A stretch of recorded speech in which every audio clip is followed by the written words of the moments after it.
Bismillahirrahmanirrahim. Assalamualaikum warahmatullahi wabarakatuh. Apa kabar anak-anakku sekalian? Mudah-mudahan kalian di rumah dalam keadaan sehat walafiat dan dalam lindungan Allah Subhanahu wa taala. Tetap jaga kesehatan, tetap semangat dalam belajar walaupun kita masih dalam pembelajaran jarak jauh. Untuk hari ini bertemu lagi dengan saya, kita akan mempelajari pendidikan agama Islam dan budi pekerti, melanjutkan bab tentang pernikahan atau munakahat di dalam Islam. Baik anak-anakku sekalian, sebelum kita belajar, marilah kita berdoa terlebih dahulu. Bismillahirrahmanirrahim. Rabbi zidni ilman warzuqni fahman. Ya Allah, tambahkanlah ilmuku dan pertinggikanlah kecerdasanku. Al-Fatihah. A'udzu billahi minasyaitonir rajim. Bismillahirrahmanirrahim. Alhamdulillahi rabbil alamin. Ar-Rahmanir Rahim. Maliki yaumiddin. Iyyaka na'budu wa iyyaka nasta'in. Ihdinas siratal mustaqim. Siratal ladzina an'amta 'alaihim ghairil maghdubi 'alaihim waladdallin. Rabbi fir lana wa liwalidina amin. Ya, mudah-mudahan apa nanti ilmu yang akan kita pelajari, ilmunya mendapatkan keberkahan, kemanfaatan dalam kehidupan kita sehari-hari. Amin amin ya robbal alamin. Baik anak-anakku, kita mulai dalam pembahasan tentang pernikahan. Sebagaimana pertemuan yang sebelumnya, kita sudah membahas tentang pengertian, tentang hikmah, tentang hukum, rukun dan syarat nikah. Kita telah memahami tentang muhrim. Kita telah memahami tentang perwalian, hak dan kewajiban seorang istri dan suami. Nah, pada saat ini kita akan mempelajari tentang pernikahan yang dilarang di dalam Islam. Seperti apa pernikahan yang dilarang dalam Islam? Oke, yang pertama itu adalah nikah syigor. Apa nikah syigor? Nikah syigor itu adalah seseorang berkata kepada orang lain, nikahkanlah aku dengan putrimu, maka aku akan menikahkan putriku dengan dirimu. Nah, jadi seolah barter ya, nikahkan saya dengan putrimu, maka putriku akan menikah dengan dirimu. Nah, ini adalah pernikahan syigor dan itu dilarang ya. Di dalam hadis Bukhari Muslim mengatakan tidak ada nikah syigor di dalam Islam, ya, itu yang pertama. Yang kedua yaitu nikah tahlil atau muhalil, ya. Apa pengertiannya? Nikah tahlil itu adalah menikahnya seorang laki-laki dengan seorang wanita yang sudah ditalak 3 oleh suami sebelumnya. Nah, lalu laki-laki tersebut mentalaknya secara sengaja. Hal ini bertujuan agar wanita tersebut dapat dinikahi kembali oleh suami sebelumnya yang telah mentalaknya 3 kali. Ya, setelah masa iddah itu selesai. Nah, jadi tujuan muhalil ini atau pernikahan tahlil ini adalah suatu pernikahan yang disengaja agar si wanita dapat kembali kepada suami sebelumnya. Ya, karena apa? Kalau wanita sudah ditalak 3 kali oleh suaminya, maka dia tidak boleh rujuk kecuali menikah dulu dengan laki-laki lain. Nah, menikahnya dengan laki-laki lain ini adalah suatu rencana agar si wanita menikah lagi dengan suami sebelumnya. Itu disebut dengan pernikahan tahlil atau muhalil dan ini dilarang di dalam Islam. Oke, itu yang kedua. Yang ketiga adalah nikah mut'ah. Apa nikah mut'ah? Nikah mut'ah biasanya kita sebut dengan nikah kontrak atau nikah sementara. Ya, menikahnya seorang laki-laki dengan wanita itu dalam jangka waktu tertentu yang sudah ditentukan. Nah, jadi kalau seorang laki-laki menikahi wanita, kita menikah waktu sebulan. Nah, setelah itu kita cerai. berarti sudah ditentukan waktunya. Nah, itu tidak sah atau dilarang di dalam Islam, namanya adalah nikah mut'ah. Oke, Rasulullah bersabda, nah di sini kenapa dilarang? Wahai sekalian manusia, sesungguhnya aku pernah mengizinkan kalian untuk bersenang-senang dengan wanita. Nah, nikah mut'ah selama 3 hari. Dan sesungguhnya Allah telah mengharamkan hal tersebut. Apa hal tersebut? Nikah mut'ah selama-lamanya hingga hari kiamat.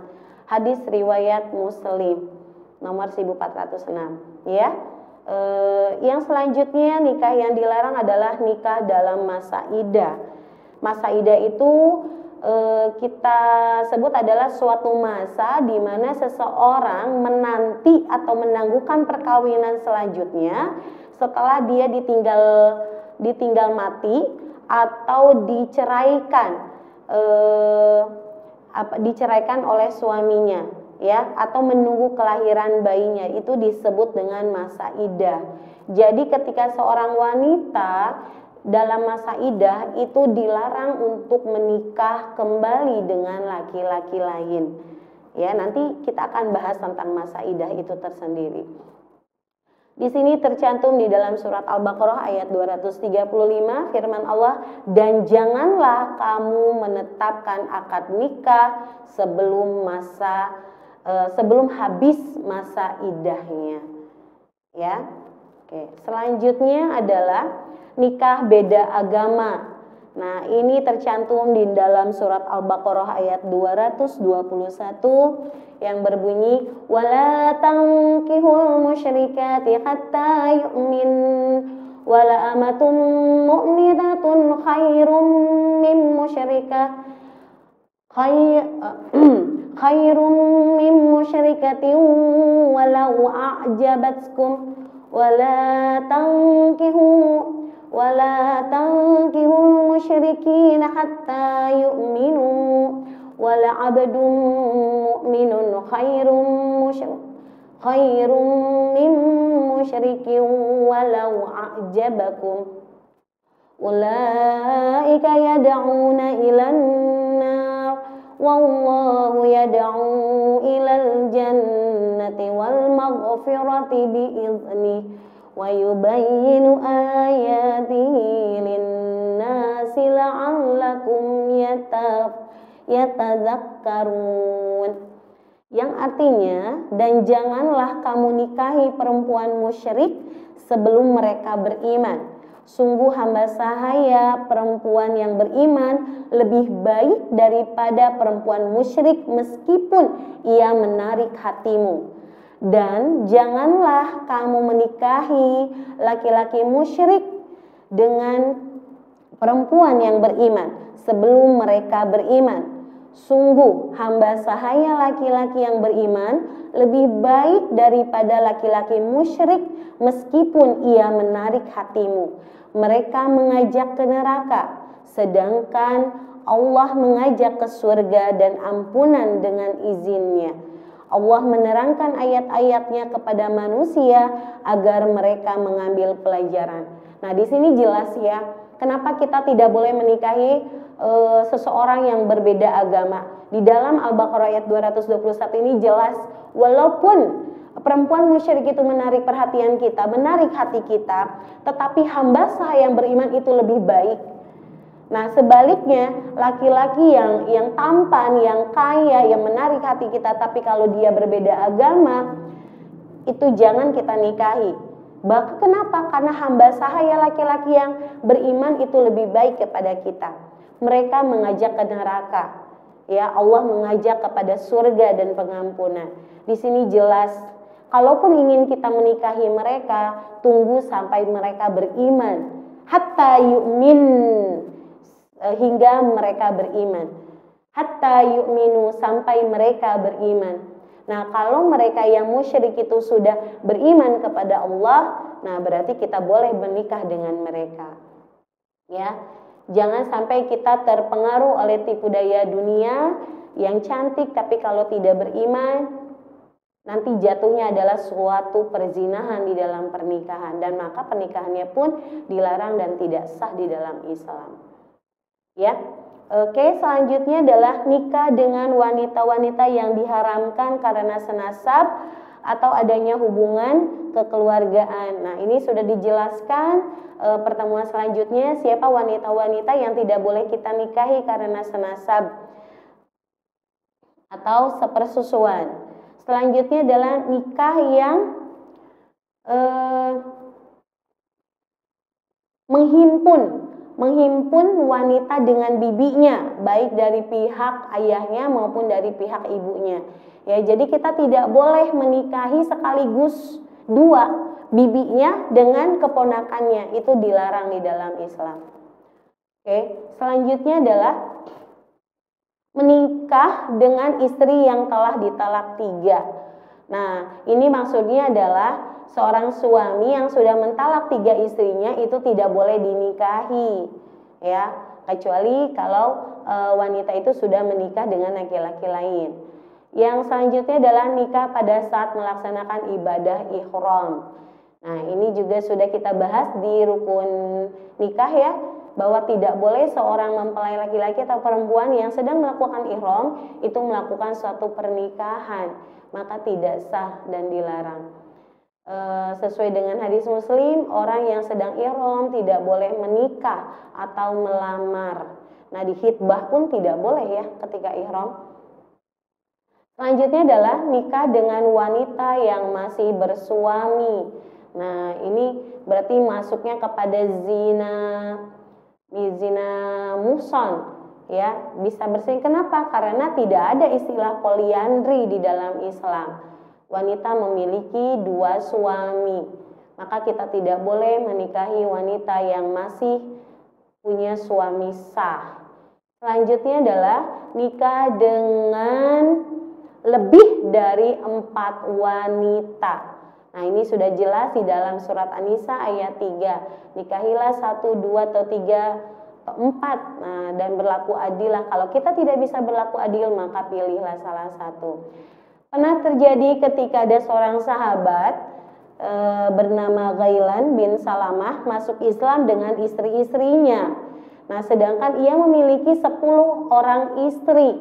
Maka Rasulullah SAW memerintahkan untuk memilih 4 orang istri di antaranya. Nah, beliau bersabda, amsik arba'an wa farik sairahun. Tetaplah engkau bersama keempat istrimu dan ceraikanlah selebihnya. Ya. Selanjutnya yaitu menikah dengan wanita pezina atau pelacur. Ini jelas di dalam surat An-Nur ayat 3 yang berbunyi, A'udzubillahi minasyaitonir rajim. Bismillahirrahmanirrahim. Az-zani la yanqihu illa zaniyatan aw musyrikatan waz-zaniyatu la yanqihuha illa zanin aw musyrik wa hurrima dzalika 'alal mu'minin.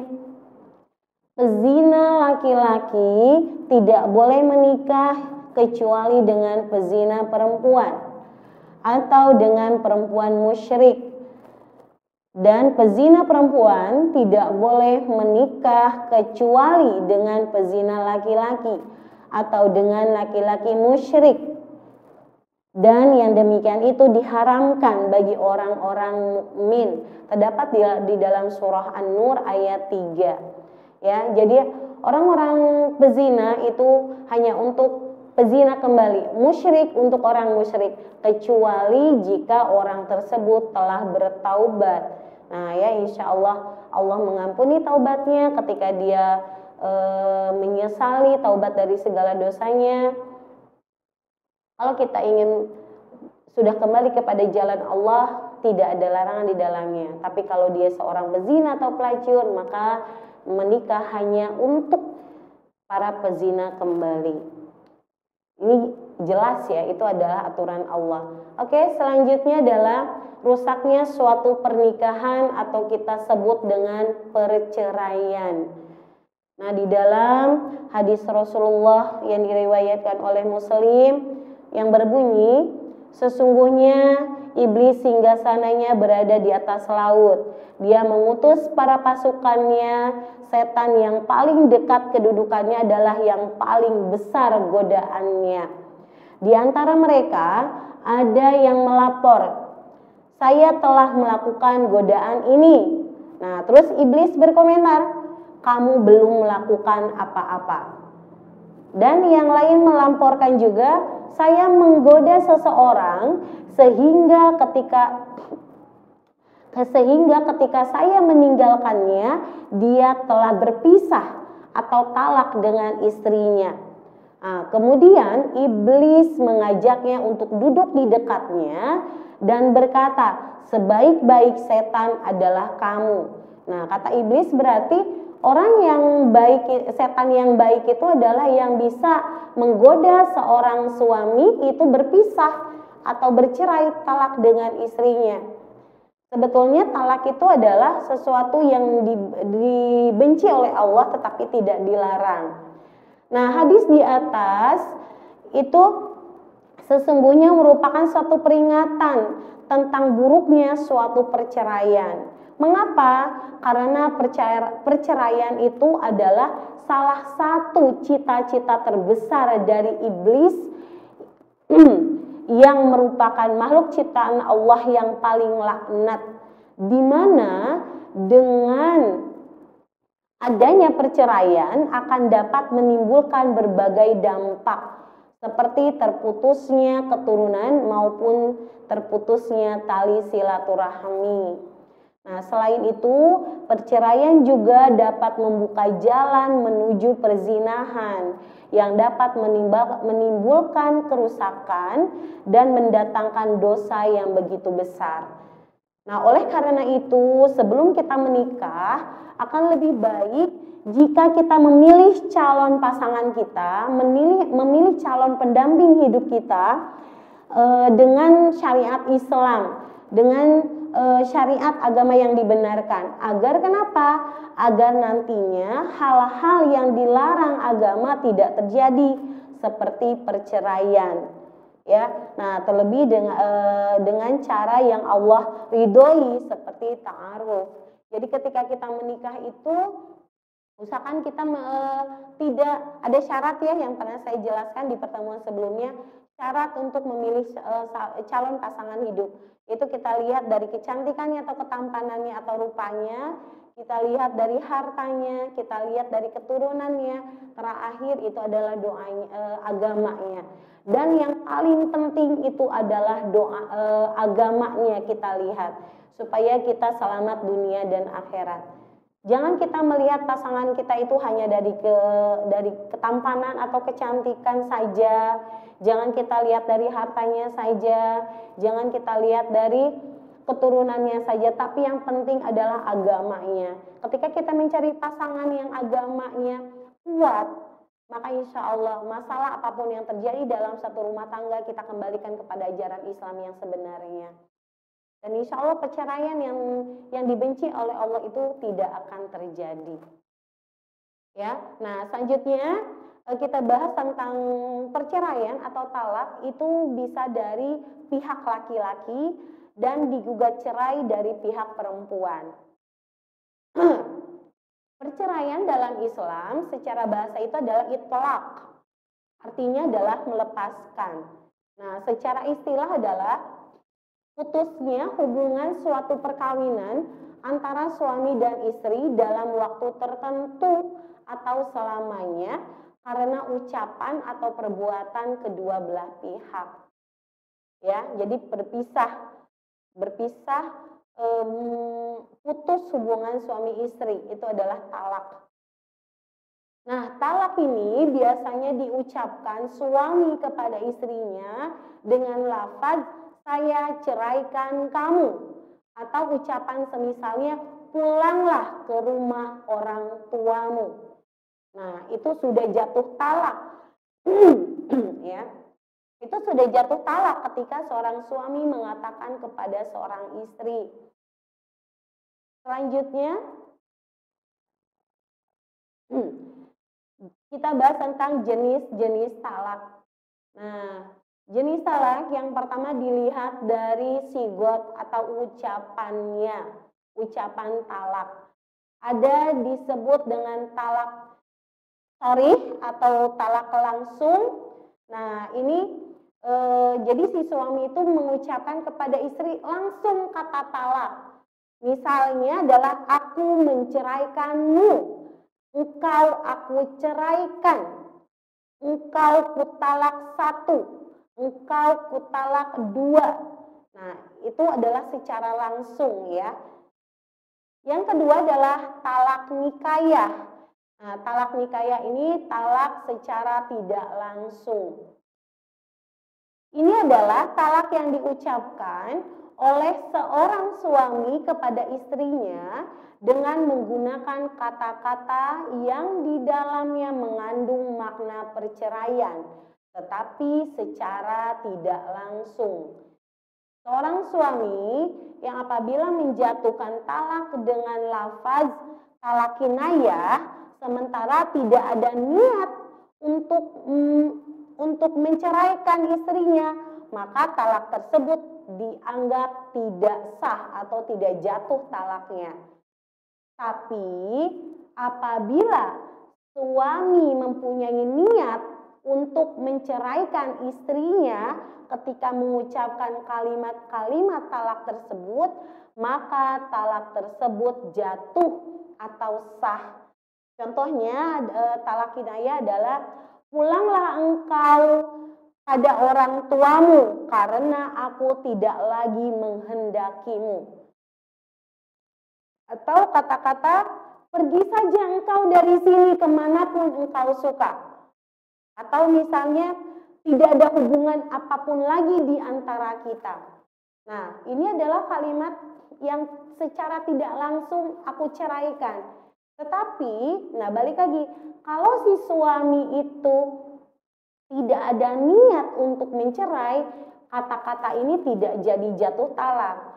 Tetapi kalau suami itu punya niat untuk menceraikan atau mentalak, maka kata-kata seperti ini itu sudah jatuh talak. Udah nggak ada lagi hubungan di antara kita, tapi niat banget suami itu ingin menceraikan. Nah, berarti itu sudah jatuh talak. Ya, makanya untuk suami, nah jangan gegabah ketika mengatakan sesuatu ketika marah terhadap istrinya, ya. Oke, yang kedua dilihat dari pelaku perceraian. Nah, di sini dilakukan oleh suami. Yang pertama adalah talak raj'i. Apa talak raj'i? Yaitu suatu proses perceraian di mana suami mengucapkan talak satu atau talak dua kepada istrinya. Akan tetapi, sang suami bisa melakukan rujuk dengan istrinya ketika sang istri masih dalam masa iddah. Dan ketika masa iddah telah habis atau lewat, rujuk yang dilakukan oleh suami tidak dibenarkan kecuali dengan akad nikah yang baru. Ini terdapat di dalam surah Al-Baqarah ayat 229. Jadi maksudnya seperti ini. Talak raj'i itu adalah ketika suami mentalak istrinya, itu baru jatuh talak satu atau talak dua. Nah, kalau masih dalam masa iddah, nanti kita bahas ya masa iddah. Kalau masih dalam masa iddah, maka suami boleh rujuk kembali kepada istri, tidak perlu akad nikah. Kalau masih dalam masa iddah. Tetapi kalau masa iddahnya selesai, sudah lewat masa iddahnya, kalau suami itu ingin rujuk kepada istri, maka dia harus mengulang akad nikah seperti awal dulu menikah pertama dengan istrinya. Ya, itu talak raj'i. Yang kedua adalah talak bain. Talak bain itu adalah suatu proses perceraian di mana seorang suami mengucapkan atau melafazkan talak 3 kepada istrinya. Nah, dalam kasus seperti ini, sang suami tidak diperbolehkan untuk rujuk atau kembali kepada istrinya, kecuali sang istri telah menikah dengan orang lain, lalu sang istri diceraikan oleh suami barunya, dan dia telah habis masa iddahnya, lalu kembali kepada suami sebelumnya, itu baru boleh. Nah, ini terdapat di dalam surah Al-Baqarah ayat 230. Ibu jelaskan kembali, untuk talak bain ini, nah ketika dia cerai sama suaminya talak 1, udah rujuk misalnya, nah talak 2 rujuk, ternyata dicerai lagi sampai jatuh talak 3. Kalau udah jatuh talak 3, maka suami ini tidak boleh kembali kepada istrinya, tidak bisa rujuk seperti talak 1 dan 2. Kecuali kalau istrinya itu dia tidak sengaja sudah menikah dengan orang lain, lalu mereka pisah atau cerai, lalu dalam sekian tahun misalnya, sekian lama bertemu lagi dengan mantan suaminya ini, maka boleh menikah. Ya, itu namanya talak bain. Nah, yang ketiga adalah talak suni. Ini dilihat dari kondisi istri ya. Itu adalah suatu perceraian di mana seorang suami mengucapkan talak kepada istri yang belum disetubuhi, belum dicampur ya, belum mencampur, belum disetubuhi ketika si istri dalam keadaan suci. Nah, talak suni ini istrinya belum pernah digauli, tapi dia dalam keadaan suci dari haid, itu disebut dengan talak suni. Yang keempat adalah talak bidai, di mana suami menjatuhkan talak kepada istrinya yang masih masa haid, yang dalam keadaan suci dari haid tetapi sudah disetubui. Nah, ini kebalikan dari suni. Kalau ini sudah digauli ya, talak bidai. Nah, talak taklid itu adalah perceraian yang terjadi akibat syarat atau sebab-sebab tertentu. Jadi apabila sang suami melakukan sebab atau syarat tersebut, maka terjadilah perceraian atau talak. Ibu kasih contoh misalnya gini, kalau istri tidak sholat, maka langsung jatuh talak gitu. Jadi walaupun suami tidak mengatakan talak, tapi si istri itu tidak sholat, maka sudah jatuh talak untuk istrinya. Atau sebaliknya untuk suami, talak itu hanya suami yang bisa memberikan ya. Nah, tapi kalau istri dia bilang saya mau cerai, 1000 kali pun istri mengucapkan cerai, tidak akan jatuh talak. Nah, kecuali istri menggugat suaminya lewat pengadilan. Nanti kita bahas. Oke, selanjutnya, nah ini dilihat dari cara penyampaian suami. Yang pertama adalah talak dengan ucapan. Talak yang disampaikan oleh suami pada istrinya secara langsung dengan ucapan lisan dan di hadapan istrinya sehingga mendengar ucapan suami dengan jelas. Nah, kalau ini suaminya mentalak dengan ucapan, saya ceraikan kamu. Nah, itu ucapan.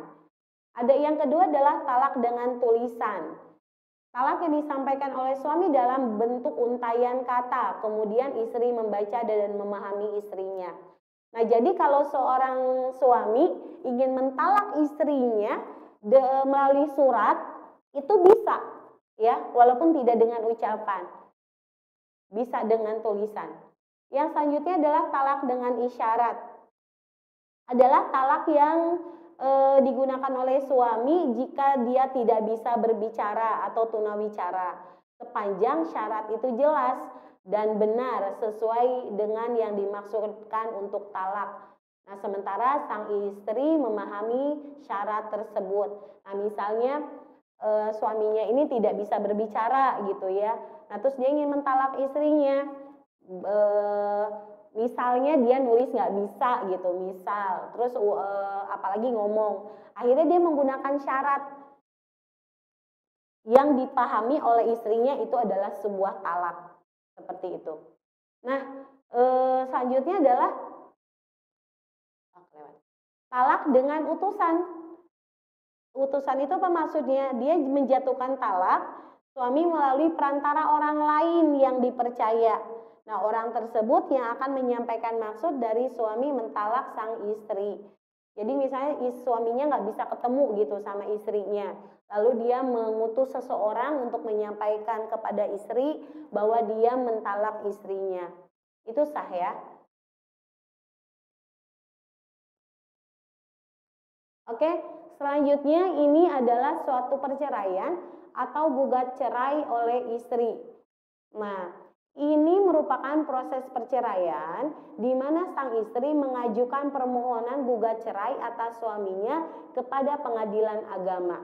Seperti tadi Ibu bilang, dia mengatakan talak tidak akan bisa, tetapi kalau istri mengajukan pengadilan agama itu bisa. Dan sebelum lembaga pemerintah tersebut memutuskan secara resmi, maka perceraian dianggap belum terjadi. Ya, jadi tetap yang memutuskan adalah pihak pengadilan. Nah, ada istilah terkait cerai yang digugat istri itu, yang pertama adalah fasak. Fasak itu adalah mengajukan perceraian yang dilakukan oleh seorang istri atas suaminya tanpa adanya kompensasi yang diberikan oleh istri kepada sang suami. Nah, fasak itu artinya adalah rusak.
Ya, fasak itu bisa dilakukan ketika suami telah dianggap tidak memberikan nafkah lagi, baik secara nafkah lahir maupun batin kepada istrinya selama 6 bulan berturut-turut. Nah, jadi tidak boleh istri sembarangan ya. Nah, kita di pengadilan juga harus melihat gitu, kenapa alasan istri itu menggugat cerai. Yang kedua adalah apabila seorang suami meninggalkan istrinya selama 4 tahun berturut-turut tanpa adanya kabar berita.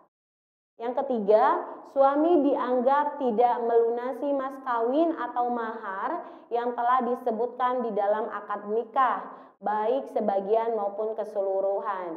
Kalau misalnya istrinya tidak ridho untuk mahar yang tidak dibayarkan, maka bisa menggugat ke pengadilan. Yang terakhir adalah suami berlaku buruk kepada istrinya seperti menganiaya, menghina, maupun tindakan lainnya yang dapat mengancam keselamatan dan keamanan sang istri. Ya, kalau istri itu merasa tidak nyaman, suaminya suka memukul, suaminya suka menyiksa atau menghina dengan kata-kata yang kasar, itu bisa kita mengadukan ke pengadilan agama. Kekerasan di dalam rumah tangga. Oke, istilah selanjutnya yaitu khulu. Khulu itu apa? Proses perceraian atas permintaan dari pihak istri dan suami setuju dengan hal tersebut, dengan syarat sang istri memberikan imbalan kepada sang suami. Nah, ini terdapat di dalam surah Al-Baqarah ayat 229. Disebutkan bahwa tidak halal bagi kamu mengambil sesuatu dari yang telah kamu berikan kepada mereka, kecuali kalau keduanya khawatir tidak dapat menjalankan hukum-hukum Allah. Jika kamu khawatir bahwa keduanya itu suami istri tidak dapat menjalankan hukum-hukum Allah, maka tidak ada dosa atas keduanya tentang bayaran yang diberikan oleh istri untuk menebus dirinya. Nah, sebetulnya sangat tidak halal ya, atau tidak pantas seorang suami mengambil mahar yang telah diberikan kepada istri. Tapi kalau misalnya istri itu mengajukan dan mereka tidak bisa menjalankan suatu pernikahan sesuai dengan hukum Allah dan mereka ridho untuk mengembalikan si istri itu untuk membayar kembali, tidak ada dosa kalau si istri itu untuk menebus dirinya. Jadi dia mau bebas gitu ya, jadi dikembalikan sebagian imbalan dari istri kepada suaminya. dampak dari gugatan cerai yang dilakukan istri tersebut adalah hilangnya hak suami untuk melakukan rujuk selama sang istri sedang dalam masa iddah. Nah, jadi di sini tidak bisa rujuk ya si suaminya ketika masa iddah. Nah, disebut dengan talak bain sugro. Dan apabila sang suami menghendaki rujuk, maka ia harus melakukan proses melamar dan menikah kembali yang telah menjadi mantan istrinya tersebut. Nah, apabila wanita tersebut hendak menikah dengan orang lain, maka ia harus menunggu masa iddahnya selesai. Oke, anak-anak, kita kembali pengertian masa iddah ya. Dari tadi masa iddah terus disebut. Nah, sekarang kita bahas masa iddah itu apa? Masa iddah itu adalah masa menunggu seorang wanita setelah dicerai oleh suaminya. Nah, menunggu untuk apa? Untuk menikah kembali. Kenapa? Nah, di sini adalah waktu masa iddah. Masa iddah itu berbeda-beda. Rincian masa iddah: 1. Perempuan yang dicerai dalam kondisi tidak hamil. Masa iddahnya adalah 3 kali suci. Ya, 3 kali suci dari haid. Terdapat dalam surah Al-Baqarah 228. Yang kedua, perempuan yang suaminya wafat. Masa iddahnya adalah 4 bulan 10 hari. Beda ya, di dalam surah Al-Baqarah ayat 234. Yang ketiga, perempuan yang diceraikan dalam kondisi hamil, itu masa iddahnya hingga melahirkan. Di dalam surat At-Talaq ayat 4. Yang keempatnya adalah perempuan yang masih belum balik atau yang menopause, masa iddahnya adalah 3 bulan. Itu waktu masa iddah. Nah, untuk apa sih masa iddah itu gitu? Apa manfaatnya, apa hikmahnya? Yang pertama adalah untuk memastikan bahwa rahim wanita yang dicerai tidak ada janin di dalamnya, sehingga tidak tercampur nasab jika ia menikah dengan lelaki-laki lain sedang dalam rahimnya terdapat janin yang sedang berkembang. Nah, ini sangat jelas. Kadang banyak orang yang cerai lalu dia pisah, lalu kalau dia tidak melaksanakan masa iddah lalu menikah dengan orang lain gitu. Nah, ketika dia hamil dia nggak tahu ini anak laki-laki suami sebelumnya atau suami yang sekarang. Pernah pernah ada penelitian seorang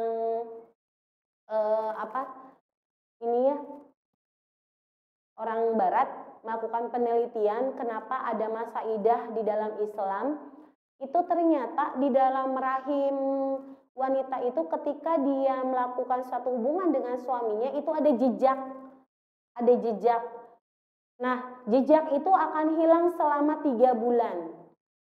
Pernah beliau meneliti di daerah yang kawasannya itu adalah wanita yang bebas melakukan hubungan dengan banyak laki-laki. Nah, setelah diteliti itu banyak jejak di dalam rahimnya, ya. Nah, setelah lalu diteliti lagi di daerah Muslim yang notabene wanitanya sangat menjaga kehormatan.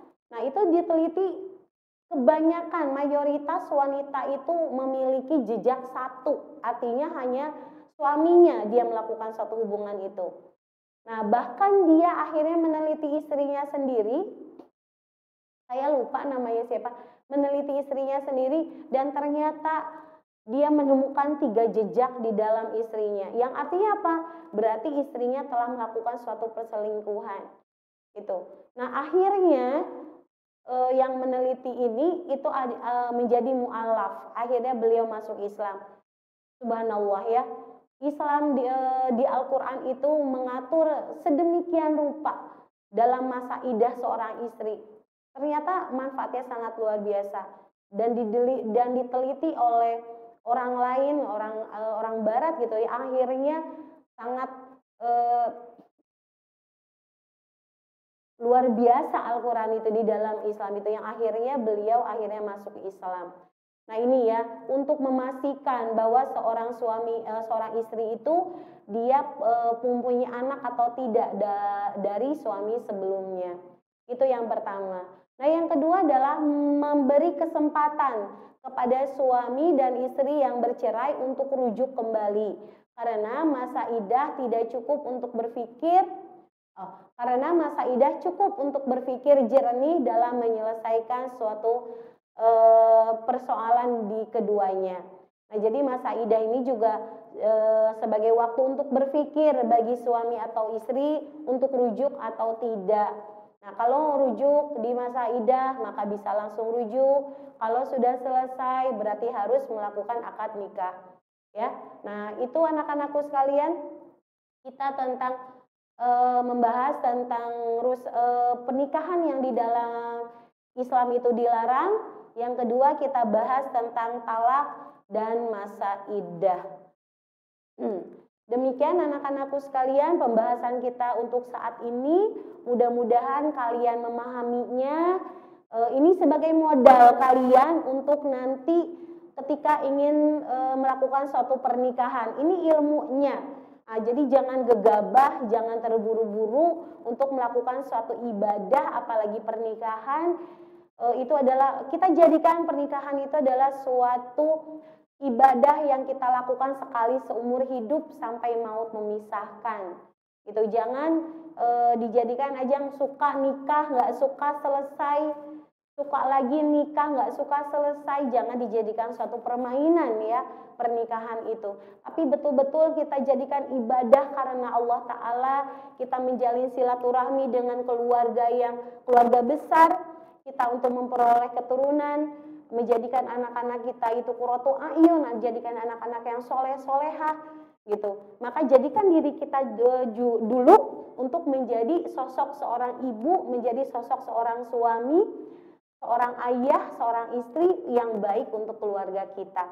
Membina keluarga yang sakinah, mawaddah, warohmah, ya, supaya kita tidak mengalami yang namanya suatu perceraian, karena dampak buruknya pun akan banyak terjadi. Ya anak-anakku sekalian, kurang lebihnya ibu mohon maaf, kekurangan itu datang dari ibu diri sendiri, kebenaran, kelebihan itu datangnya dari Allah. Kalian tetap semangat belajarnya, kita ketemu ke pertemuan selanjutnya. Billahi taufiq wal hidayah. Assalamualaikum warahmatullahi wabarakatuh.